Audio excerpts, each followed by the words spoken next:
جناب عمر رضی اللہ تعالیٰ عنہ کے ساتھ ان کے خادم، ان کے غلام اسلم بھی موجود ہیں۔ فرمایا اس دروازے کے اوپر نشان لگاؤ تاکہ صبح اس گھر کو ڈھونڈنا بہت آسان ہو جائے، اور صبح ان گھر والوں کے بارے میں مجھے معلومات دو، ماں کون ہے، کس کی بیٹی ہے، اور اس کی جو بیٹی ہے وہ شادی شدہ ہے یا غیر شادی شدہ ہے۔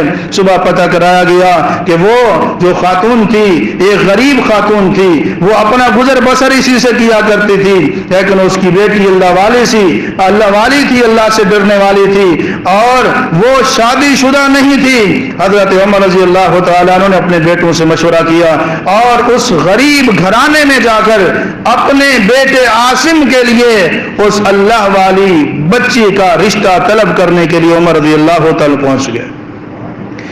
انہوں نے ہاں کر دی، نکاح ہو گیا، رخصتی ہو گئی، اور عمر رضی اللہ تعالیٰ عنہ کے بیٹے عاصم کے گھر ایک بیٹی پیدا ہوئی، وہ بیٹی بڑی ہوئی، اس کی شادی ہوئی، اس بیٹی کو اللہ رب العالمین نے ایک بیٹا عطا فرمایا جس کا نام تھا عمر بن عبد العزیز رحمہ اللہ۔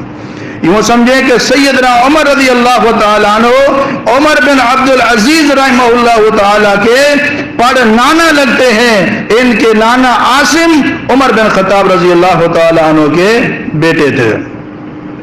بہت ہی اچھا وقت انہوں نے گزارا، ان کی تربیت بہت ہی اعلیٰ بزرگوں نے کی۔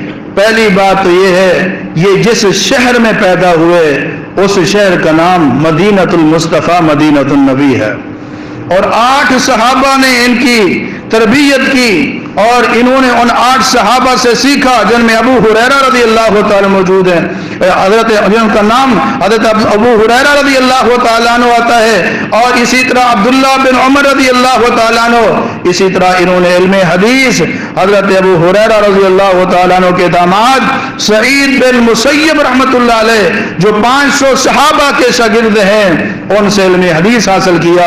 عمر بن عبد العزیز رحمۃ اللہ علیہ یہ تابعی تھے، کئی سارے صحابہ سے ان کی ملاقات تھی، اور ان سے علم قرآن و حدیث سیکھنا بھی ثابت ہے۔ عمر رضی اللہ تعالی عنہ نے ایک خواب دیکھا تھا، اور اس خواب کا ایسا چرچا ہوا منبر رسول کے اوپر۔ حضرت عمر رضی اللہ تعالی خواب دیکھنے کے بعد اس کی تعبیر بیان فرمائی، فرمایا کہ میں نے ایک خواب دیکھا ہے، اس خواب کی تعبیر میں یہ بتاتا ہوں کہ میری اولاد میں ایک ایسا لڑکا پیدا ہوگا جس کے چہرے کے اوپر ایک زخم کا نشان ہوگا، اور وہ جو بیٹا ہے اللہ رب العالمین اس سے ایسا کام لے گا کہ وہ یملأ الارض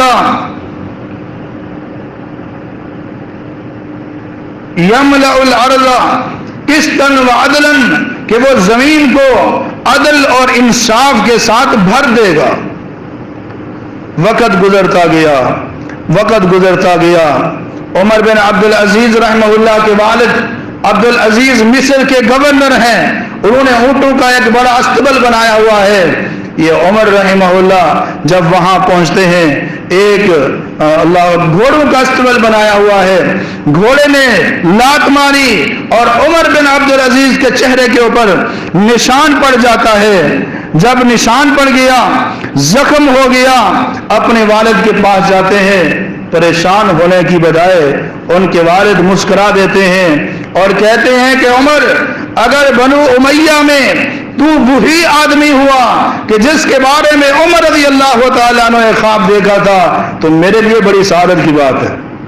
اور اللہ رب العالمین نے یہ اسی عمر کو اسی خواب میں دکھایا تھا، اور عمر بن خطاب رضی اللہ تعالیٰ عنہ کو اس خواب کی یہ تعبیر ہوئی کہ عمر بن عبد العزیز رحمہ اللہ تبارک و تعالیٰ کو ایک ایسا وقت آیا کہ ان کی زندگی میں جب ایک بادشاہ، وقت کا بادشاہ فوت ہونے لگا، اپنی وفات سے پہلے اس نے وصیت کی کہ میرے بعد اگر کسی کو خلیفہ وقت مقرر کرنا ہے وہ عبد العزیز کا بیٹا عمر ہونا چاہیے۔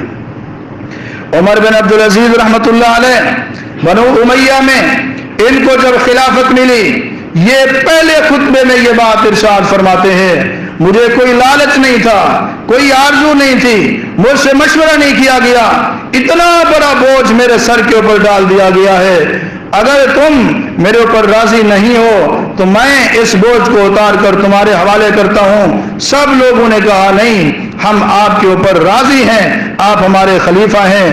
وقت گزرتا گیا، جب یہ مسلمانوں کے خلیفہ بنے تو حضرت عمر بن عبدالعزیز رحمۃ اللہ علیہ سن 99 ہجری، ہجرت کے بعد 99 سال گزر چکے تھے، 90 سال گزرنے والے تھے، ان کو خلافت ملی۔ انہوں نے 2 سال اور 5 مہینے خلافت کی ذمہ داری ادا کی، اور یہ ایسا دور تھا جس کے بارے میں عمر رضی اللہ تعالیٰ عنہ پہلے خواب دیکھ چکے تھے۔ اللہ نے ان کے دور میں ایسی خوشحالی عطا فرمائی، ایسا امن عطا فرمایا، ایسی عزت اور برکت عطا فرمائی کہ ہر طرف خوشحالی ہی خوشحالی تھی، کہیں کوئی ظلم نہیں ہوتا تھا، بے انصافی نہیں ہوتی تھی۔ اس کی وجہ یہ ہے کہ الناس علی دین ملوکہم، لوگ بادشاہوں کے دین کے اوپر ہوتے ہیں۔ بادشاہ نیک ہو، لوگ نیک بن جاتے ہیں۔ بادشاہ پڑھا لکھا ہو، لوگ علم کی باتیں کرتے ہیں۔ بادشاہ کاروباری ہو، لوگ کاروبار کی بات کرتے ہیں۔ بادشاہ مانگنے والا ہو، لوگ بھیک کی بات کرتے ہیں۔ بادشاہ اگر سائنسدان ہو، سائنسی علوم کے بارے میں بات ہوتی ہے۔ بادشاہ اگر ترقی پسند ہو، ترقی کے بارے میں بات ہوتی ہے۔ بادشاہ اگر بااخلاق ہو، عوام بھی اپنے بادشاہ کی نقل کرتے ہوئے بااخلاق بن جاتی ہے۔ بادشاہ اللہ سے ڈرنے والا ہو، عوام بھی اللہ سے ڈرنے والی ہوتی ہے، اس لیے کہ الناس علی دین ملوکہم، لوگ اپنے بادشاہوں کے دین کو پر چلتے ہیں۔ جب بادشاہ ظالم ہوتے ہیں تو عوام بھی جہاں ان کو دو لگتا ہے وہ بھی ظلم سے نہیں باز آتے۔ بادشاہ اگر اللہ اور اس کے رسول کے مخالف ہوں، عوام بھی ویسے ہوتی ہے۔ یہ مثال الٹ نہیں ہو گئی جو عام طور پر لوگوں میں مشہور کیا ہوا تھا کہ جیسی عوام ویسے حکمران۔ یہ نہ قرآن ہے نہ حدیث ہے، یہ نہ قرآن کی آیت ہے نہ رسول اللہ صلی اللہ علیہ وسلم کی حدیث ہے، ایسے ہی مشہور کر دیا گیا ہے۔ جی اللہ تعالیٰ قرآن کریم میں فرماتے ہیں جیسی عوام ویسے حکمران۔ یاد رکھیں، نوٹ کریں، جو بندہ یہ بات کہتا ہے اس سے پوچھو قرآن کی کس آیت میں ہے، رسول اللہ کی کس حدیث میں ہے۔ ہاں، یہ بات بزرگوں نے کہی ہے کہ لوگ بادشاہوں کے دین کے اوپر ہوتے ہیں، اور مشاہدے نے بھی ثابت کر دیا ہے جیسے بادشاہ ہوتے ہیں ویسی عوام ہوتی ہے۔ عمر بن عبدالعزیز رحمہ اللہ اللہ والے تھے، اور ان کی رعایا بھی اللہ والی تھی، وہ اللہ سے ڈرنے والے تھے، ان کی رعایا بھی اللہ سے ڈرنے والی تھی۔ جب وہ خلیفہ بنے سب سے پہلا انہوں نے یہ کام کیا، ایک شورا بنائی جس میں اللہ اکبر بزرگ علماء تھے، مدینہ کے فقہاء تھے، مفسر قرآن تھے، محدث حدیث تھے، اور بڑے تقویٰ کے امام تھے۔ ان بزرگوں کو شامل کیا اور کہا کہ یہ خلافت کے امور جو میں چلاؤں گا اس میں قرآن اور سنت کی روشنی میں آپ نے میرے ساتھ تعاون کرنا ہے۔ جب آپ قرآن اور سنت کی روشنی میں میری رہنمائی کریں گے تو میں اس کے اوپر چلوں گا، اللہ آسمان سے برتوں کا نزول فرمائے گا۔ دوسرا کام انہوں نے یہ کیا کہ بنو امیہ کے بادشاہ اور ان کے قریبی رشتہ داروں نے جو ظلم اور زیادتی کے ساتھ دوسروں کی جاگیروں اور زمینوں کے اوپر قبضہ کیا ہوا تھا، لسٹ منگوائی، کھاتا منگوایا، جس جس کی زمین تھی جناب عمر رضی اللہ تعالیٰ نے اعلان کیا تھا لوگوں جس نے کسی کا حق لیا ہوا ہے اللہ سے ڈرتے ہوئے حقدار کو حق واپس کر دے، اور سب سے پہلے حقدار کو حق دینے کے لیے عمر بن عبدالعزیز مثال قائم کرتا ہے۔ میرے خاندان میں یا سابقہ حکومت کے بادشاہوں نے جس کی زمین اور جائیداد کو ناجائز قبضے میں لیا تھا، عمر بن عبدالعزیز حقداروں کو حق واپس کرنے کا اعلان کرتا ہے۔ مخالفت بھی ہوئی، سفارشیں بھی کی گئیں، لیکن عمر بن عبدالعزیز رحمہ اللہ نے کسی کی بات کو مانا نہیں، کوئی کمپرومائز نہیں کیا، کوئی سمجھوتا نہیں کیا۔ اور تیسری چیز، عمر بن عبدالعزیز رحمۃ اللہ علیہ نے پہلے صاحب حیثیت تھے، مالدار تھے، جب خلافت کا بوجھ اٹھایا انتہائی سادہ قسم کی زندگی گزاری، سارا مال اللہ کے نام پہ وقف کر دیا، اس میں سے کچھ مال جو اپنی ضرورت کے لیے رکھا تھا بیت المال سے وظیفہ نہیں لیا کرتے تھے، خود اپنا خرچہ کیا کرتے تھے، اور اللہ سے ڈرتے ہوئے عدل و انصاف اس طرح کا قائم کیا کہ اللہ رب العالمین نے جناب عمر بن عبدالعزیز رحمۃ اللہ علیہ کی وجہ سے ایسی برکتیں اور رحمتیں نازل فرمائیں، ملک اتنا خوشحال ہو گیا، اور جو ظلم کا مال تھا وہ حق والوں کو مل گیا، جو زکوٰۃ نہیں دیتے تھے زکوٰۃ دینے والے بن گئے، اور جن کے حقدار فوت ہو چکے تھے وہ مال بیت المال میں جمع ہوا۔ اس کے بعد عمر بن عبدالعزیز رحمہ اللہ نے اعلان کر دیا کہ جو بھی ضرورت مند ہو وہ ہمارے پاس آئے، بیت المال سے ہم اس کے ساتھ تعاون کریں گے، وہ خالی ہاتھ نہیں جائے گا۔ لوگ اللہ سے ڈرنے والے بن گئے، اور خود عمر بن عبدالعزیز رحمۃ اللہ علیہ اللہ سے اس طرح ڈرنے والے تھے، قرآن کو پڑھنے والے، سمجھنے والے، غور و خوض کرنے والے، ایسے متقی انسان تھے۔ ان کے بارے میں آتا ہے نماز پڑھ رہے تھے، نماز پڑھا رہے تھے اور سورہ تکویر کی تلاوت کرتے ہیں، اذا الشمس كورت واذا النجوم انكدرت واذا الجبال سجرت واذا العشار عطلت واذا الوحوش حشرت۔ جن آیات میں قیامت کے قائم ہونے کا منظر تھا، آسمان کا سورج بے نور ہو جائے گا، ستارے جھڑ جائیں گے، پہاڑوں کو چلایا جائے گا، سمندروں کو پانی کو آگ میں بدل دیا جائے گا۔ جناب عمر بن عبدالعزیز رحمہ اللہ اتنے روئے، سسکیاں لے کے روتے رہے، مقتدی بھی روتے رہے۔ ایک محدث کا بیان ہے، ایسے لگتا تھا کہ مسجد کی دیواریں بھی سسکیاں لے لے کے عمر بن عبدالعزیز کے ساتھ ہو رہی ہیں۔ میرے بھائیوں، جب حکمران ایسے ہوں پھر عوام بھی بڑی نیک بن جاتی ہے۔ اللہ ہم سب کو اس طرح کے حکمران نصیب فرمائے۔ عمر بن عبدالعزیز رحمۃ اللہ علیہ کے اندر ایک خوبی یہ تھی، قرآن کا علم تھا، قرآن سے محبت کرنے والے تھے۔ دوسری ان کے اندر خوبی یہ تھی، وہ کسی کا حق نہ کھاتے تھے نہ کھانے دیتے تھے۔ جب حق والے کو حق ملتا ہے آسمان سے برکتوں کا نزول ہوتا ہے، اور ایسا برکتوں کا نزول ہوا ان کے دور میں۔ انہوں نے ایک عامل کو بھیجا افریقہ کے ملک میں اور کہا وہاں جا کر اللہ اکبر لوگوں سے زکوٰۃ وصول کرو، امیروں سے زکوٰۃ لینی ہے، غریبوں میں تقسیم کرنی ہے۔ افریقہ کے ملک میں وہ عامل وہاں کئی دن رہا، وہاں سے زکوٰۃ وصول کی، زکوٰۃ کا مال تو جمع ہو گیا۔ خط لکھا امیر المومنین زکوٰۃ کا مال جمع ہو گیا ہے، زکوٰۃ لینے والا کوئی نہیں ملتا، کیا کروں؟ یہ وہ عمر بن عبدالعزیز رحمۃ اللہ علیہ ہیں جو آئے تو بہت بعد میں ہے، خلیفہ راشد نہیں ہے، خلفائے راشدین کی تعداد 4 ہے، لیکن امت کے لوگوں نے ان کو خلیفہ راشد کا لقب دیا ہے۔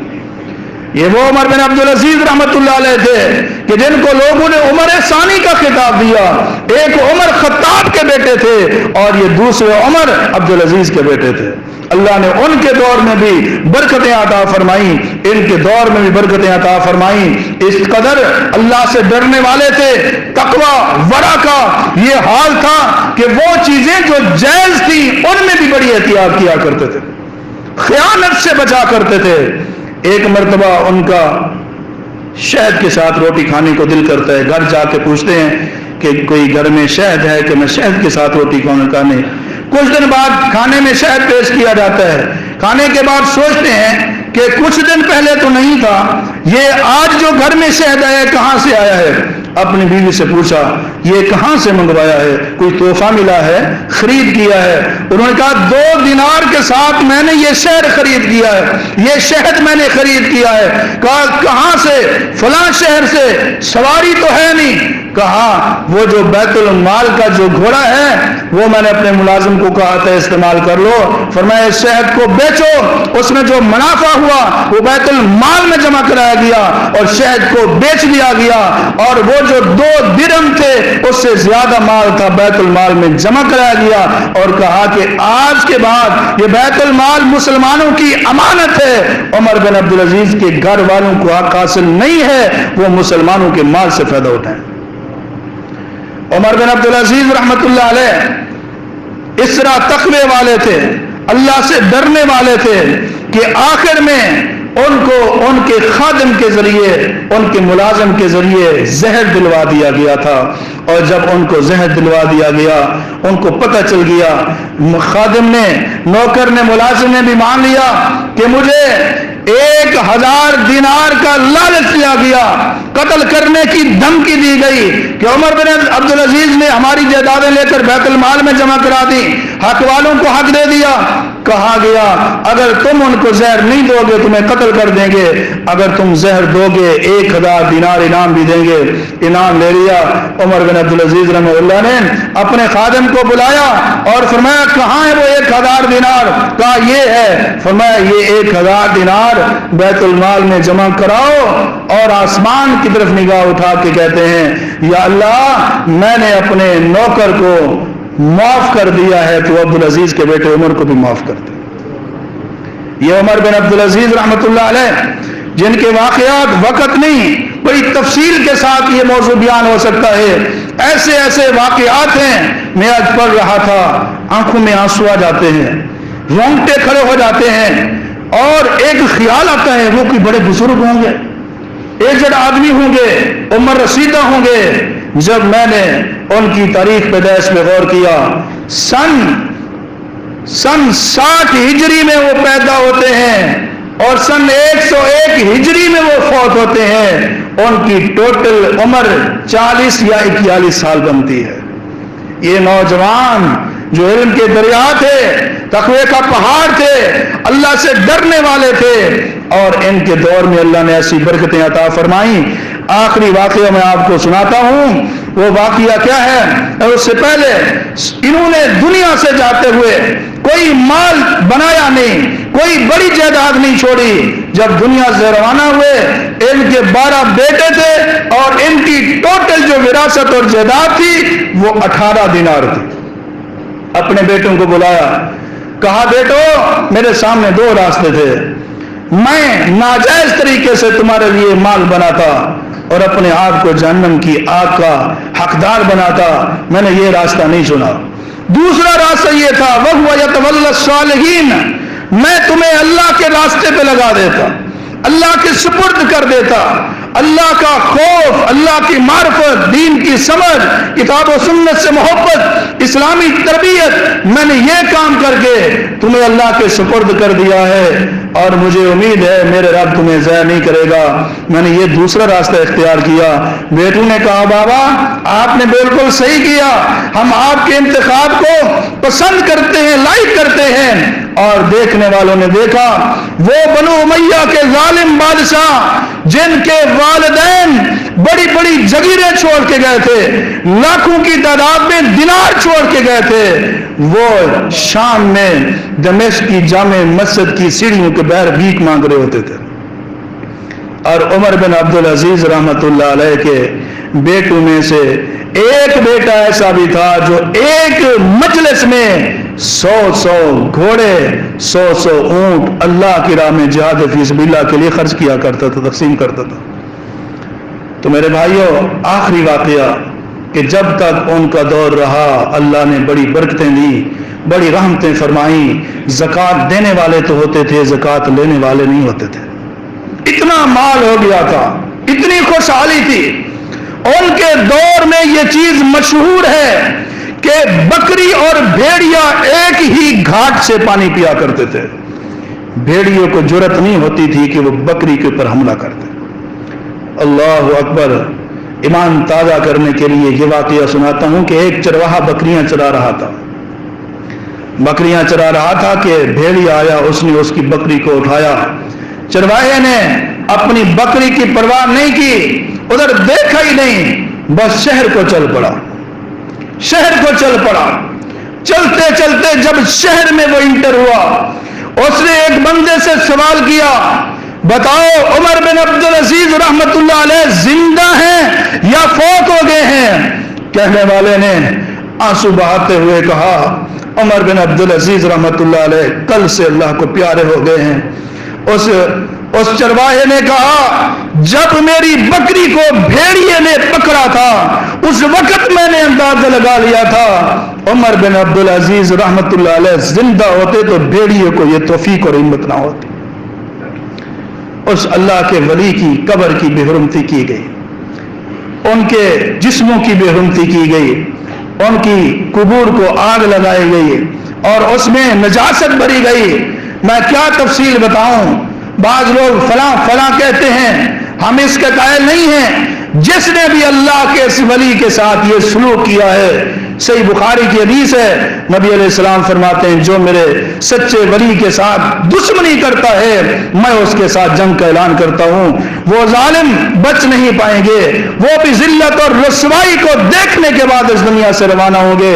اللہ ان ظالموں کو ہدایت عطا فرمائے، اگر ہدایت کے قابل نہیں، جس چیز کے وہ قابل ہیں اللہ رب العالمین ان کے جرم کے مطابق ان کے ساتھ سلوک کرے، اور امیر المومنین عمر بن عبدالعزیز رحمہ اللہ کے ساتھ اللہ تعالی ہم سب کو اللہ کی رضا کے لیے سچی محبت کرنے کی توفیق عطا فرمائے۔ وہ بزرگ جہاں لیٹے ہیں، ان کی بیوی فاطمہ جہاں لیٹی ہیں، ان کے ساتھی جہاں لیٹے ہیں، اللہ اس جگہ کو ان قبروں کو جنت کے ٹکڑے بنا دے اور جنت الفردوس میں ان کو اعلیٰ مقام عطا فرمائے۔ ان کا نام عمر تھا، ان کی بیوی کا نام فاطمہ تھا۔ کہنے والوں نے کہا اگر عمر کا حیا نہیں کیا کم از کم فاطمہ کا تو حیا کر لیتے۔ اللہ سے دعا ہے اللہ تعالی ہم سب کو دارین کی سعادت نصیب فرمائے۔ وآخر دعوانا الحمدللہ رب العالمین۔